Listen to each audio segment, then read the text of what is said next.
Bom dia, meus irmãos. Mais um domingo onde nós temos a oportunidade de nos reunir de maneira virtual para estudarmos um pouquinho sobre os ensinamentos contidos no Evangelho segundo o Espiritismo. Hoje nós vamos falar alguma coisa em relação ao capítulo 26. Dai gratuitamente o que recebestes gratuitamente. Mas vamos primeiro para a nossa oração. Elevemos o pensamento. Mestre amigo, derrame sobre todos nós bênçãos de luz nesta manhã de domingo, para que possamos serenar os nossos pensamentos, focando a nossa mente no estudo de hoje. Que possamos extrair dos ensinamentos desta manhã algo que seja útil para a nossa reforma íntima e que assim, ampliando os nossos conhecimentos através dos ensinamentos do Evangelho e da doutrina, possamos criar condições para melhorar o nosso comportamento e seguir na vossa direção. Assim seja. Meus amigos, o primeiro item deste capítulo, do capítulo 26, é o dom de curar.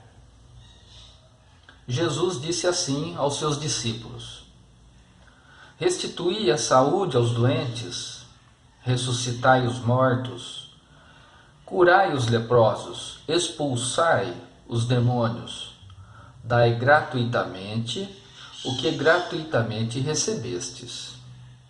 Vamos fazer então uma interpretação trazendo essas palavras para os nossos dias, entendendo que o linguajar daquele tempo era natural que se usassem termos próprios da cultura daquele povo, do povo hebreu, da sua origem judaica e do judaísmo, da religião que eles professavam.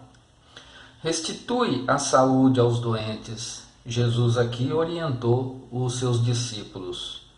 A saúde aos doentes através dos ensinamentos da Boa Nova que Jesus trazia e trouxe naquela oportunidade, para que através do conhecimento das verdades libertadoras do Espírito, pudessem aqueles que ouvissem essas verdades, as orientações, os ensinamentos de Jesus, tivessem condições de ter a melhora em sua saúde. Não apenas na saúde física, mas a sua saúde mental e espiritual, principalmente a saúde espiritual. Ressuscitai os mortos. Nós temos conhecimento que a partir do momento em que o corpo biológico se extingue, realmente não é possível que ele retorne à vida, né? Que ele seja ressuscitado, conforme o termo que constou aqui. Na verdade, é uma maneira de se falar. Ressuscitai os mortos, ou seja, traga para a boa nova aqueles que estão distantes e que fecharam os olhos para o Criador, através dos novos ensinamentos trazidos pelo Mestre Jesus, para que deixem de estar mortos espiritualmente e possam receber a vida em abundância, reconhecendo a sua condição de filhos de Deus, que Deus é Pai, conforme Jesus nos ensinou ao seu tempo. Ressuscitai os mortos, então, nos traz essa compreensão. Aqueles que estão de costas para os ensinamentos religiosos daquele tempo. Curai os leprosos. Também a cura pode ocorrer através da imposição das mãos, através do passe, né? Nós sabemos que isso é possível e existem uma qualidade própria do médium curador, através dessa mediunidade de cura, que ele tem condições de proceder à cura da enfermidade física, né? Desde quando aquele que está passando por aquela situação tenha chegado o momento do seu merecimento de receber também a cura daquela enfermidade. Porque nós sabemos que tudo o que nos acontece é para tirarmos algum ensinamento daquilo ou é uma consequência de atos errados que fizemos no passado. Então tudo tem o seu momento. Se for chegado o momento da criatura dela receber a cura de uma enfermidade, isso vai acontecer e ela vai ser curada através do auxílio, por exemplo, de um médium que tem o dom, a mediunidade curativa. E assim Jesus diz: dai gratuitamente o que gratuitamente recebestes. É lógico que nós precisamos compreender uma coisa. Para aquele que se dedica aos estudos, se dedica à formação acadêmica da universidade, é necessário um grande investimento para esse tipo de profissional. Um médico, por exemplo, para se formar numa faculdade de medicina, há um grande custo, um alto custo para que ele se forme.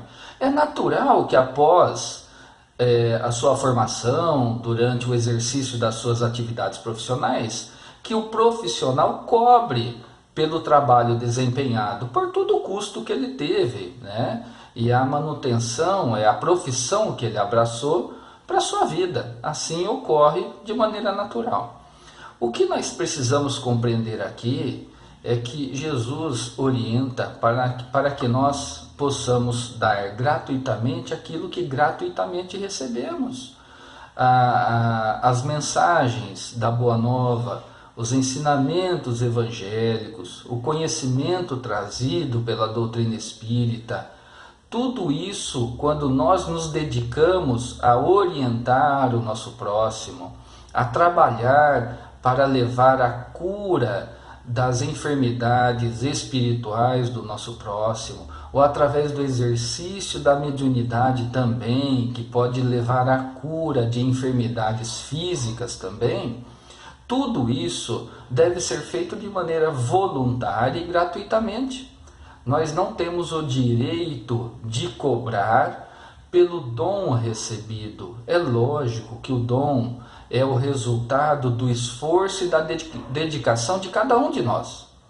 É natural que assim seja. Quanto mais nos dedicamos, melhor nós nos tornamos naquela atividade que estamos desempenhando. Mas quando essa atividade é voltada para o ensinamento do próximo, a divulgação do ensinamento religioso, da doutrina, do evangelho, nós não temos o direito de cobrar por isso. Lembremos que antes a gente via bastante, hoje nem tanto, aquelas pessoas que são chamadas de ledores da sorte.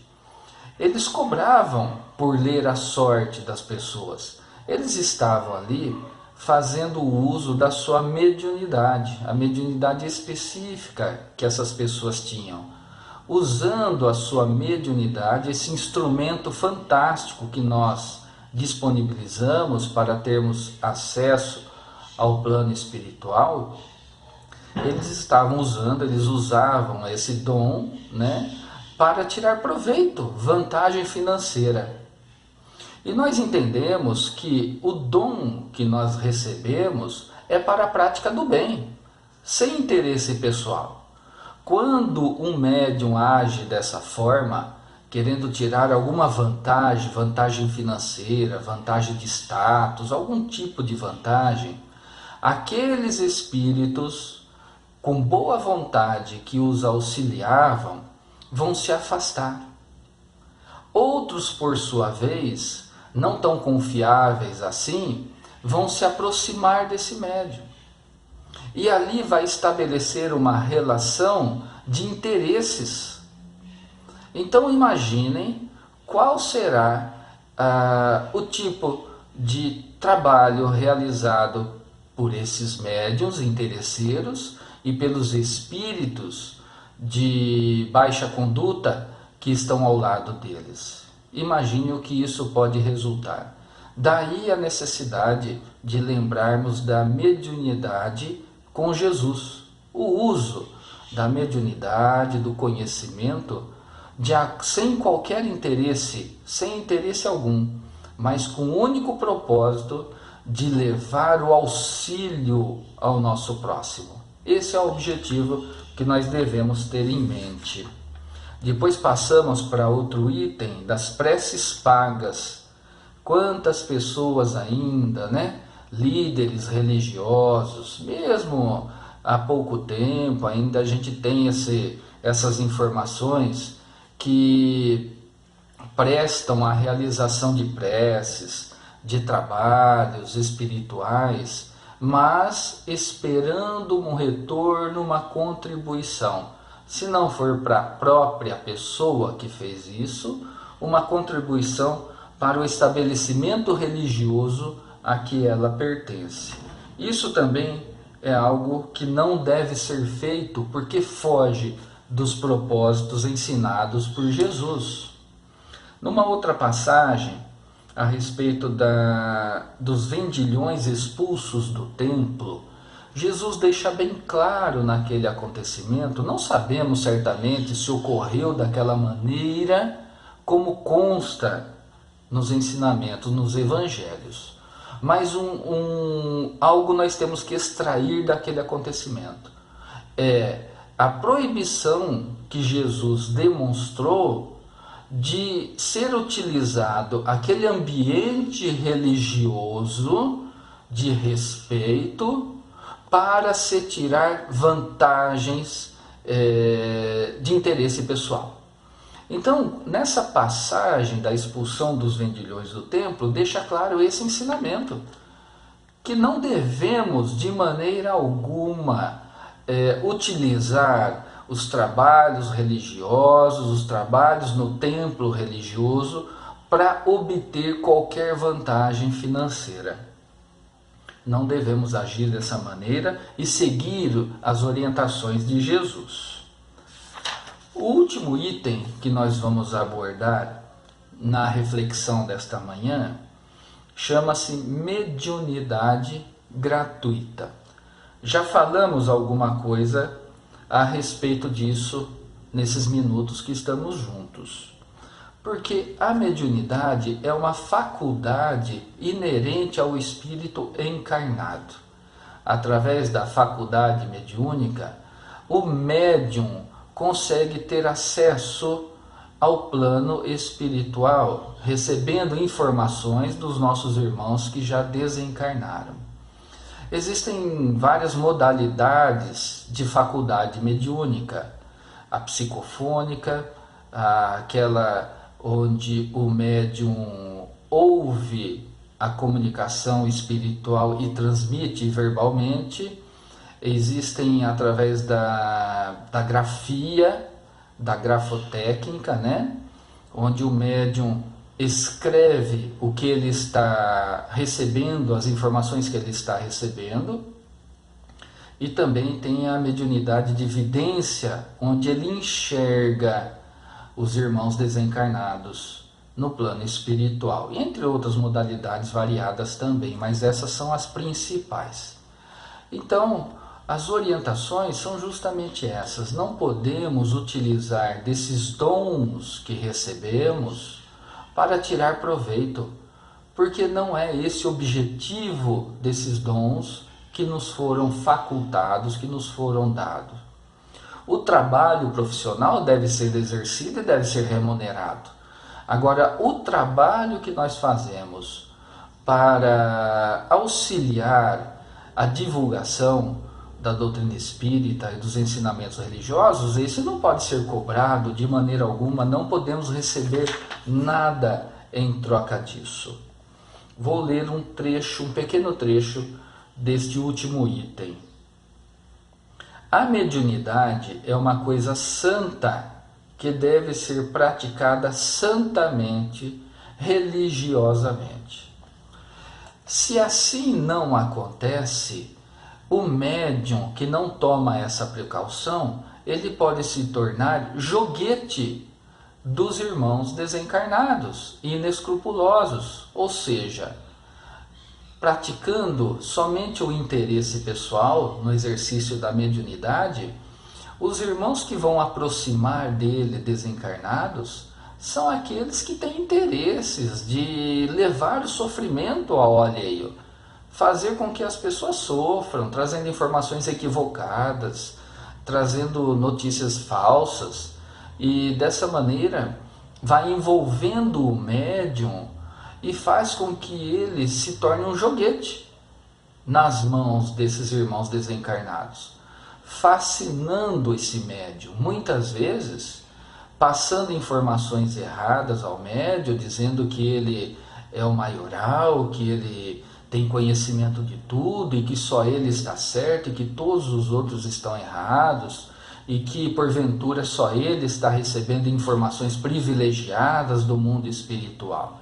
Então esse médium que não toma o devido cuidado, que não estudou os ensinamentos da doutrina, não seguiu a recomendação de Jesus, o orai e vigiai, ele se torna joguete, marionete nas mãos de desencarnados que agem dessa maneira. Lembremos então, meus irmãos, que tudo aquilo que nós recebemos gratuitamente, precisamos dar ao nosso próximo gratuitamente. É a prática da caridade, é a exteriorização do amor ao próximo, de desejar o bem àquele que está necessitado. Simples assim, sem receber nada em troca, sem esperar nem o muito obrigado por aquilo que você fez. Porque se nós praticamos o bem para o outro e ainda esperamos que o outro nos diga obrigado, nos agradeça ou dê um sorriso, nós temos que mudar esse comportamento. Porque não devemos esperar nada em troca. Devemos simplesmente agir pelo bem, pelo que deve ser feito corretamente, sem esperar nenhum agradecimento. É difícil, eu sei que é dessa maneira, mas nós precisamos exercitar esse posicionamento de não esperarmos nada, simplesmente fazer o bem pelo bem. Agradeço imensamente mais esta oportunidade que estamos recebendo nesta manhã de pararmos um minuto com as nossas atribulações do dia e da manhã, da nossa mente, e podermos refletir um pouquinho a respeito dos ensinamentos do Evangelho. Vamos à nossa oração. Agradecemos, mestre amigo, a mais esses momentos que estivemos conectados mentalmente, para que dessa maneira nós possamos receber aquilo que desejamos ao nosso próximo, o melhor do sentimento, que possamos estar envolvidos com o vosso amor e com a vossa luz, e que dessa maneira possamos sempre dar continuidade às nossas atividades em busca de levar o melhor ao nosso próximo, aquele que necessita de um consolo e de um amparo. Nos abençoe e nos ampare sempre. Assim seja. Muito obrigado, meus irmãos, e fiquem na paz de Jesus.